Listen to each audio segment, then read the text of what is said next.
பராகி media நேயர்களுக்கு வணக்கம். இன்னைக்கு நம்ம பார்க்க போற விஷயம் என்னன்னு பார்த்துக்கிட்டிங்கன்னா, தமிழக நிதித்துறை அமைச்சர் மரியன் வில்சன் அவர்கள் வெள்ளை அறிக்கை வெளியிட்டிருந்தார், பார்த்துருப்பீங்க.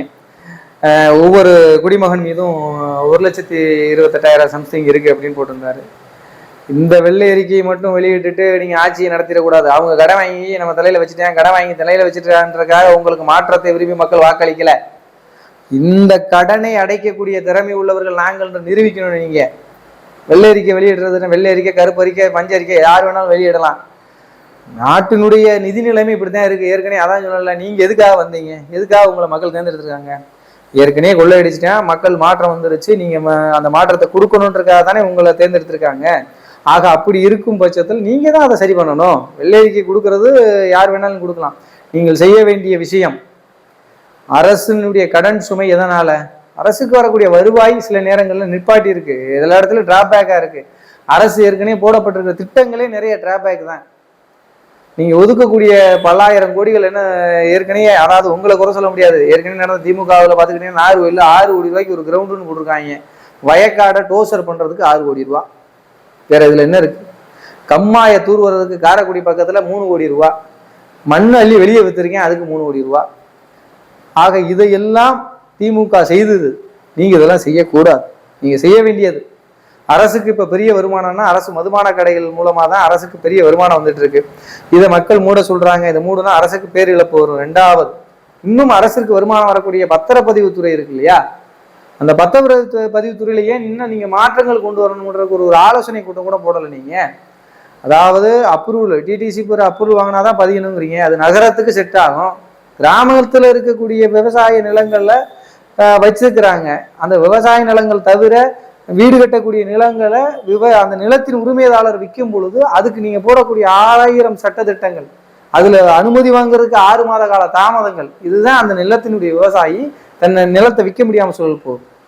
இன்னைக்கு நீங்க அந்த நிலத்துக்கு எளிய முறையில் விற்பனை செய்யலாம். எளிய முறையில அந்த நிலத்திற்குரிய வீட்டு மனைகளுடைய அனுமதி கிடைக்கணும்னா வருமானம் அதிகமாக, மதுவிலக்கை காட்டிலும், அந்த அரசு மதுபான கடையை காட்டிலும் பதிவுத்துறையில் அதிகமான வருமானம் கிடைக்கும் அரசுக்கு.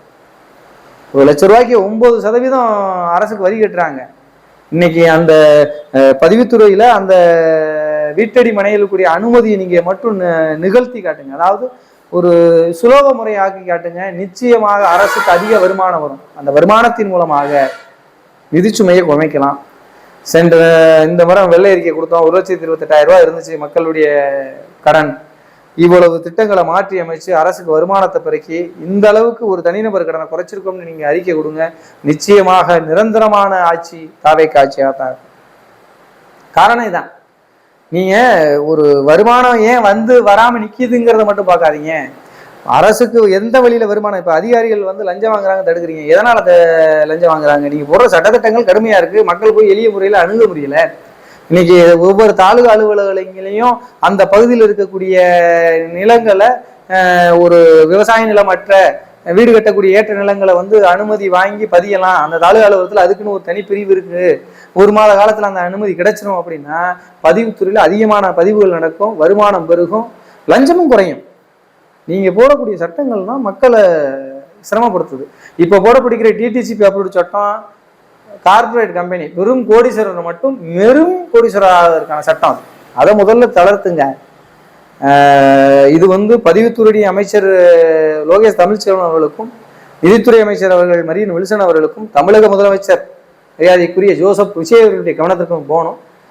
பதிவுத்துறையில் இருக்கக்கூடிய, அதாவது டிடிசிபி அப்ரூவல் அப்படின்னு சொல்லக்கூடிய திட்டங்களை நகரத்துக்கு தனியாகவும் ஊராட்சிகளுக்கு தனியாகவும் மாற்றி அமைத்து எளிய வகையில் 1 மாத காலத்திற்குள் அனுமதி கிடைப்பதற்கான சூழலை ஏற்படுத்தினால் பதிவுத்துறை அதிகமாக வருமானம் வரும் என்பதை கூறிக்கொண்டு விடைபெறுகிறேன். நன்றி, வணக்கம்.